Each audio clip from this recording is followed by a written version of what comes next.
And we're recording, so we are official. So friends, good to see you. We talked about the other day that we are going to, there's going to be some of the stuff that we will cover that some of you do quite well at and you feel comfortable with. And then there's going to be some of you going, I never really did well at it. So hopefully we can get you up to a better level with it and feel comfortable. And just norms for my class, and this goes for anything I've ever taught, is there aren't bad questions or questions you should ever be ashamed about. But do me this favor, if you would, have your cell phone out, have it handy. You have it out and have it handy.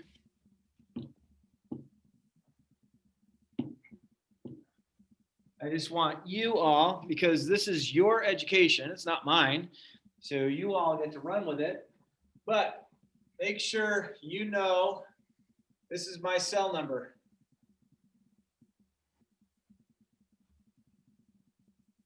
Please don't send me anything that you wouldn't show your own grandmother, who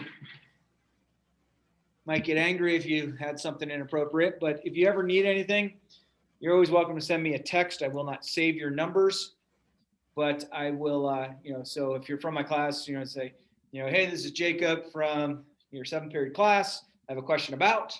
That way I know who I'm addressing. So other than when the student says, hey, what did we do in class today? And because I give my cell number to all my students. So you have that is for your disposal. Just know that I don't check my cell phone from about 8:30 at night until about 6 o'clock in the morning. I stay away from it. That's just me because I'm 50 and that's how I am. But if you need anything, please contact me against your education. If you ever have a question on anything, send me a text. We could do a Zoom meeting, or I could talk to you and try and talk you through whatever information you have. So if you have a sheet of paper and something to take notes on, I will normally give you some sort of notes in class. If not, easy thing to have is just to have I'll always have a stack of some scrap paper in my room that you could always grab if you want to take notes on that. Or you could have a nice notebook, or I could give you maybe our notes if I have a notes section that we'll give. But today, for business calc, we are kind of adventuring back to algebra 1, and then we're going to incorporate a little bit of algebra 2 into it. And we'll go from there. Sound good? So if you have some paper, and again, this is your class, you are allowed to microphone to me. If you want to have your camera on, you are more than welcome to have it on. If not, I can only see a couple of you on the screen. In fact, I can't see any of you now, but I can still see on the screen that I'm recording off of for the most part. So it's your choice, whatever you feel most comfortable with. I'm not offended by looking at a dark screen versus your faces or anywhere in between. So it's your choice. But I want to talk about just factoring in general. And factoring is the way of undoing, multiplication, basically, and multiplication of binomials and monomials, binomials, trinomials, and anything beyond that. So the first one we just want to look at, it's called the difference of two squares.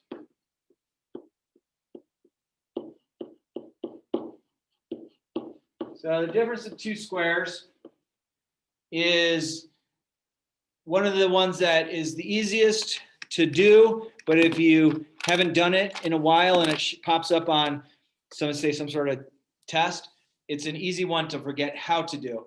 So basically the general rule for difference of two squares, if I have a squared and I'm subtracting b squared from it, where a and b, because they're being squared or become perfect squares, that breaks down to a plus b and a minus b. And these are called conjugate pairs, meaning if I FOIL them out, the outside and the inside, when I multiply them together, goes away. And a pretty direct, easy one to jump on would be, say, something like this, where we know that this would become x plus 4 and x minus 4 when we factor it out. And if I were to FOIL it back together, I'd get x times x, which is x squared. My outside would give me negative 4x. My inside would give me positive 4x. So they cancel each other out. And then 4 times negative 4 is negative 16. Okay, so that's kind of our start. And there's a couple of others, the the quicker ones, and these are like the algebra 1 types of problems that you would get. And of course, you could have x minus 3 and x plus 3. You just have to make sure you have a conjugate pair, and a conjugate pair are the binomial with one sign opposite. Okay.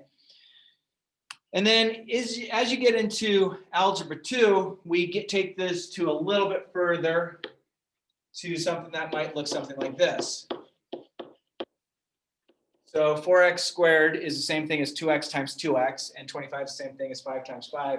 So you get 2x plus 5 and 2x minus 5. Okay, again, conjugate pairs, the same two binomials are the factored out part, one sign opposite. And then maybe in algebra 2, maybe you saw this same type of problem, but it was done this way, where now we have multiple variables. So we have both x and y. So 4x squared is the same thing as 2x and 2x, and 9y squared is the same thing as 3y and 3y. So this becomes 2x plus 3y and 2x minus 3y.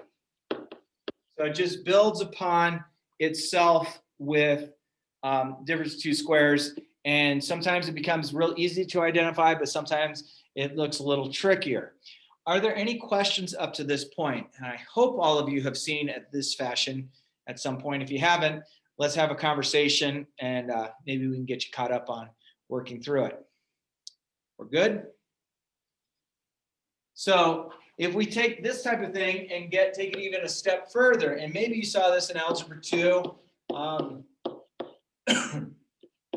maybe you haven't, I don't know. But now we have multiple variables raised to multiple powers.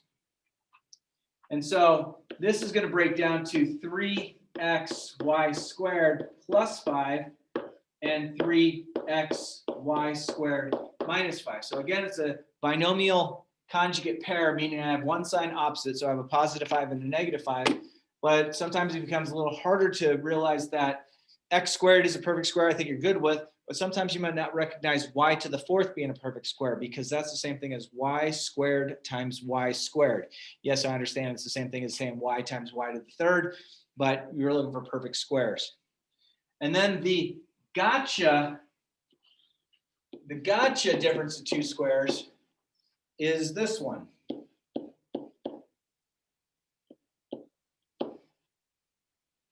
Actually, let me change. I'm going to change that 36. I'm going to change that to an 81. This is the gotcha one. And the reason it's a gotcha one is most of you will be like, okay, I feel comfortable it's the difference of two squares. So that's going to break down to x squared plus 9 and x squared minus 9. And a lot of people, and it doesn't matter what level math you're in, they get to that point, they're like, sweet, I am totally done. But what you have to recognize is this is also the difference of two squares. So this won't factor. That stays x squared plus 9. But this breaks down to x plus 3 and x minus 3. So that becomes a gotcha kind of problem. So if you get all the way to this point, you get 2 points for the problem. If you get to this point, you get 1 out of the 2 points because you didn't factor it completely. Okay? And that's basically difference of two squares in a nutshell. And those become things as you progress further and further in math. They want them to be automatics. Now, please realize if I ever have something on the board and I do it, if you're puzzled by it, let me know. Let me re-explain it. Don't feel bad. Again, it becomes, and I try to tell all my students this is your education. So I want your education to educate you. My education's done, other than you all know that I learn more from you than I will ever teach you guys. So you guys teach me more than I ever teach you. So I think that's kind of a cool thing. Okay, so that's a basic factoring of difference of two squares. And that's, where you would jump on some of this math. But I want to start factoring a little bit further. Okay, and so then you start getting into a trinomial. You have 3 terms and you want to factor it. Okay, now, I don't need you to be immediate factoring as fast as you can. I know that there are some classes that are like, go through your head and run through all the factors of 12 that give you 7 when added together. And I know most of you be like, well, it's 3 and 4. I got you. But if you look at this problem, a trinomial, and you always do it this way, I'm always going to have it correct for you. Okay. First thing I'm going to do is I'm going to put a 1 out in front. Okay. Just so that 1 means that we know we have a number out front. Okay. And again, I know I could do this one pretty quickly, but the first step to doing this is multiply the first and third numbers together. Okay, so if I multiply the first and the third number together, so I multiply that and that together, I'm going to wind up with 12. And I realize that's a positive 12 when I multiply it. And so what I have to know about my operation of multiplication is if I multiply a positive and a positive, I get a positive number. But I also, if I multiply a negative and a negative together, I also get a positive number. So I know that my signs have to be the same. And when you take a look at this, the second step is check signs. You know, do you have positive, positive, positive, negative, or negative, negative? Okay, it's got to be something like that that you run through your routine. And I realize this is all going to be positive, positive because we look at it. So we recognize that this is a positive and positive as far as the factors of 12. And then your third step is think about the factors of the number 1 numbers. So the factors of 12 are 1 times 12, 2 times 6, and 3 times 4. And then what you do from that point is you just basically say, what factors add to middle term?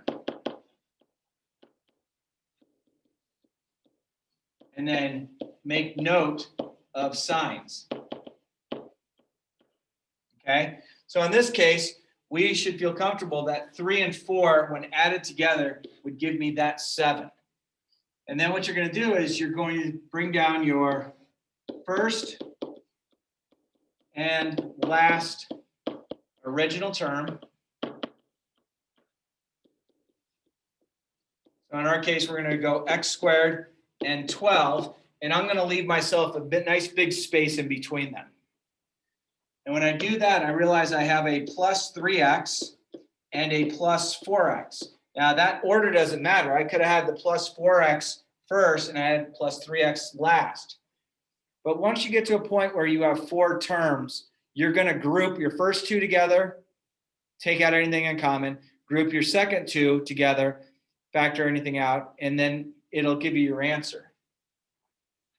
So on this problem, what I'm going to do is I'm going to take a look at these first 2, and I think you all feel comfortable that there's an x in common between those, and that gives me x plus 3. This sign always comes down to here, and factor out what you can factor here. This would be a 4, and if I factor a 4 out, I wind up with x plus 3, and that's going to establish x plus 3, because I had these 2 are the same, they have to match, and then what I have left is x plus 4, and the problem is now factored. Okay, and my friends, believe me, I understand that there's a faster way to do that type of problem, but if I show you that it's always the same characteristics every time you go through, it's going to work out real nicely for you. Questions so far for me? Good. All right, so can I beef it up to where our lead coefficient is not 1? Is that okay? Jacob shaking his head, but that's the only one I could see. So anyone else? All right, so let's take this one step further. So let's say we had 6x squared plus 11x minus 10. Okay. So first thing when we look at it, we just have to see, is there a greatest common factor that all 3 terms have other than 1? So can I factor out any of the factors of 6 that are the same as 11, that are the same as 10? And other than 1, nothing else will factor out of all of them. Okay, so I'm going to multiply my last term and my first term together, and that's going to give me negative 60 when I multiply that together. Now, because I have a negative number, I know I have to have alternating signs, meaning I have to have a positive sign and a negative sign. Okay? And we have to figure out what factors of 60 are going to add up to 11. So our target number that we're trying to get to is right here. We're trying to get that to be an 11. So just for sake of, so you can see the formation, and of course you don't have to do this because some of you are going to be a little bit faster than others, but the general thing is I know that 1 times 60 gives me 60, and I know that 2 times 30 gives me 60, and I know that 3 times 20 gives me 60, and I know that 4 times 15 gives me 60, and I know that 5 times 12 gives me 60, and I know that 6 times 10 gives me 60. Okay, do I have them all? 7, 8, 9, got 10? All right, now, with this known, with these being known, we now have to assign one of them being positive and one of them being negative. So which one can be positive and which one can be negative? That will give me the number 11.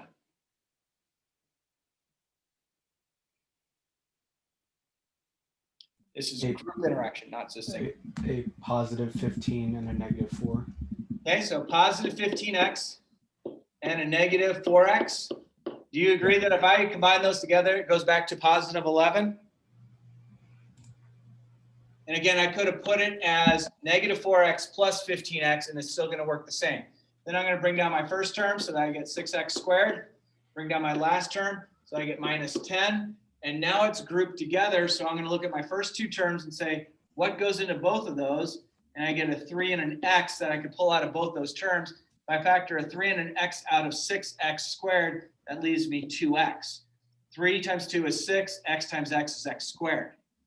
If I factor a 3x out of 15x, I'm left with 5. Okay?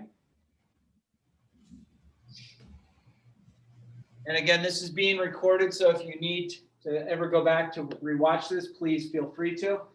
Note that this sign will always come down. This sign will always come down. So I'm factoring a negative out of my last two terms. Now I'm going to factor a negative 2 out of those two terms. If I factor a negative out of a negative, that makes it positive. So negative 2 times 2x is negative 4x. And I'm going to factor a negative out of 10. So that's going to give me a positive 5 because negative 2 times 5 is negative 10. Now I have the same two binomials. Now I have the same two binomials here and here. So we can go ahead and just pull that out. So I have 2x plus 5. You just cross those off if you want. What do you have left? Well, I have 3x and I have minus 2. Well, I'll just put them together. You have 3x minus 2. So this answer here is the factored version of that. Now you could have 3x minus 2 first and 2x plus 5 second. It doesn't matter. You just have to make sure your signs work out well. Okay? If you ever see that you have 4 terms, if you ever see that you have 4 terms, you're going to factor by grouping. So here's our 4 terms right here. These are 4 terms, which means I'm going to take 2 at a time and factor them. Okay, so if you have 4 terms, you're going to take 2 at a time and factor them out. Okay? So try one more. Actually, will you do this one for me using this same format? Try this one, see if you can get this one.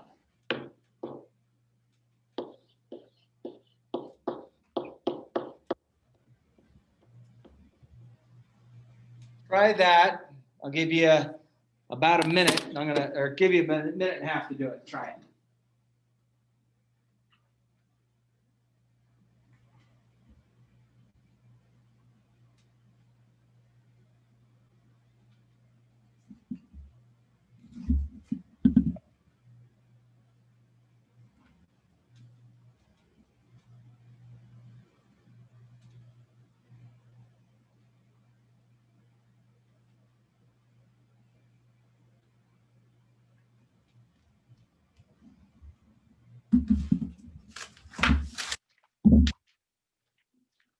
I'm going to work at the same time you all are. If you're not done, that's fine.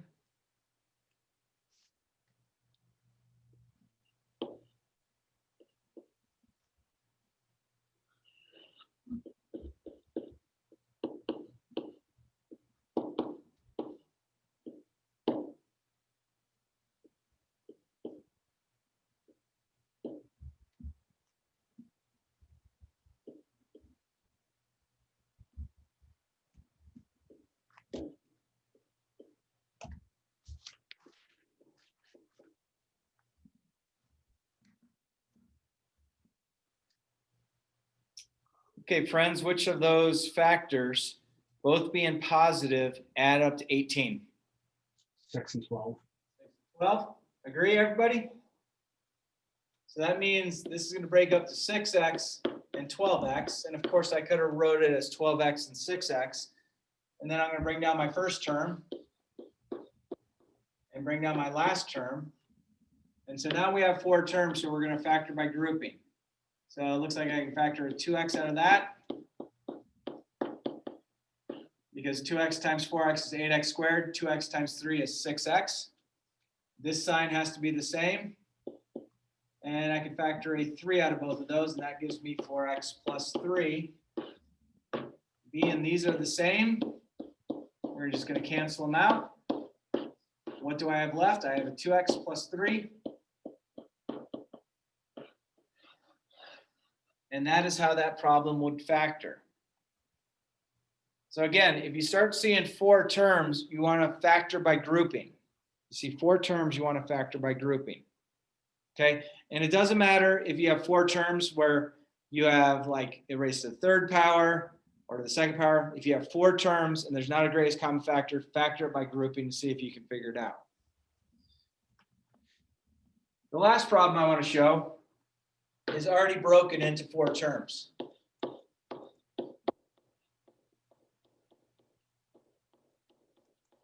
Now, a big hiccup that a lot of students have in this kind of problem is they're like, oh, I can combine negative 10x and 6x together to get negative 4x.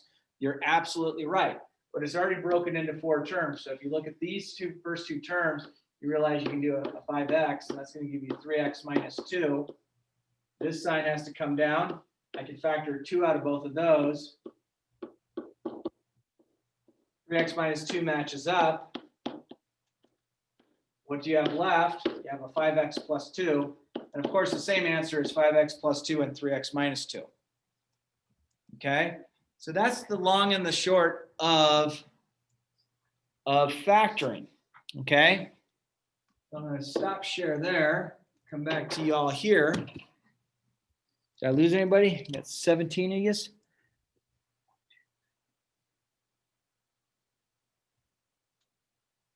Cool. Didn't lose anybody.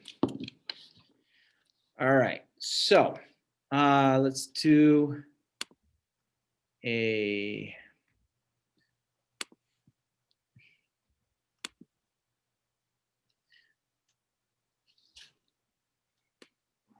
I'm going to share my screen here with you. So this is my group on Schoology. Okay. Pretty sure y'all figured out where that group was because you got to this link. So the very top will be up through February, I believe, will be the same link. I will always use this link here up through February, and I probably have to change after that because it only allowed me to book it out through the end of February. But that'll be how you always get to class. If you are going to miss my class that we are meeting in person, you are always welcome to log on to the Zoom, and I will, I can't count you present, even though I'm looking at you, if we were in person, but at least you would be there for the live lesson. Does that make sense? And I would like to be able to count you present, but there's people who have more power than I that would make up, that are going to tell me what, the rule would be. So if you're going to miss class because you're absent, obviously, you're absent, but if you're, if you're not feeling well, we appreciate you staying home, but you still would get the live lesson. If you don't log onto this, that's also fine, because when we go into, we have week 1, the next folder below this will be week 2, which is next week. And then below that, it's week 3 and so on and so forth. But if you come into week 1's folder, the only thing I have in here right now is the homework assignment that I would like for you to do for Monday. Now, Monday, we're meeting like this on Zoom. And so what I'll do on Monday is I'm just going to be like, okay, hey, show me your thing. And I'll just turn your camera on and say, here's my assignment. And I say, okay, and I'll put the points in for you. Okay. When we're in class, what you'll do is I'll just come around the class and I'll just mark off your assignment. I will not pick up your homework assignments for you, but each homework assignment will be worth a total of 5 points. If you get less than 5 points because you didn't get it done, I'm happy to allow you to try and earn all the rest of the points on it, but it's up to you to let me know. So like if you had done an assignment, let's say I gave you a 2 out of 5 on it because you had 20% of it done or 30% of it done. Once I get it all in, if you're like, okay, I can get this done because, life happens sometimes. And for those of you who are seniors, there's things that are actively happening a lot faster right now with this semester because some of you are preparing for your next generation after high school. And so certain things might take place. But if you ever show me an assignment and you get less points than what the total of the 5 points, you can always finish it and just show me after the fact. And, I'll just write a note down in my notebook that, Keith, you got a 2 out of 5 on homework 1, but you got it all done. You showed me. So I'll make a note in my book, homework 1, make 5 out of 5 for Keith and, go with that. So I was just using Keith as an example, not that Keith would have anything late, but I'm just using you as an example. If you, being that you all don't have the book, and I haven't been able to get inside the bookstore yet to see if our books are there yet. You're more than welcome to buy this book, for $5 from Bare Necessities. I think you have to go through the RevTrek thing to buy the book. But I think next week they will finally open the bookstore so I could see. So if we don't have things there, I will always post, regardless if we're in class or not, I will always post the assignment. It is your choice. So if you click on the assignment, it'll open the PDF. You're welcome to print it if you would like. You don't have to. You can always write it on a separate sheet of paper. That is always your piece of paper. I won't collect it. I'm not holding it. But this is our first homework assignment. So it's like, looks like 19 whole questions to do. So again, being that you're all at home and you don't have the book yet, you're welcome to just write down, just what the problems are, work them out, the order that you find appropriate. I would be sarcastic saying if you want to do them in the concentric circles on your paper, go for it. And I know that Jacob would probably do something like that, and he would do it in crayon as well, which I totally applaud. But Jacob, didn't you do a test last year or 2 years ago in crayon? Something like that. Yeah. I think I took my first math test in the school with a fountain pen. Fountain pen? Yeah. So my writing utensils my expectation for you to write with, you don't have to have it in pencil. It can be in pen. I don't care what color. Invisible ink doesn't work for me because I don't have superpowers to see it. But heck, if you wanted to do this entire math class in crayon, take yourself back to the childhood memories of being at Chili's with your family when you got the thing to color, go for it. I'm not offended by that at all. Obviously, if I ever give you a Scantron, then you can't do the Scantron in pen or anything like that. It has to be in pencil. But if you want to do something in crayon, have some fun with it.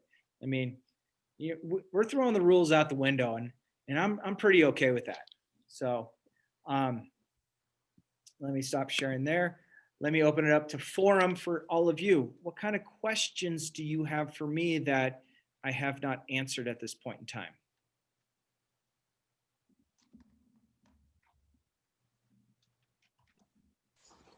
Do you prefer email or if we text you? Your choice. I just don't follow Instagram or any social media. Yes, I have a Facebook account, but I've basically just have that just so I can see my friends' birthdays. So I don't use any other social media. Facebook is a very limited basis, but you can always text me. You can email me. You can send me the message through Schoology. So it's kind of your choice how you do it. If you do text me, after 8:30 at night, I won't respond to it until about 6 o'clock the next morning. It's not because I dislike you. It's just because I put my phone to bed and get it all charged up for the next day. And that's just me being 50. That's not you all at 16 to 18 years old. Okay. We will have on Thursday or Friday next week, depending upon which cohort you are in, we will have an in-class quiz. And it's going to be based on factoring. And I think I have it as 10 questions, I think.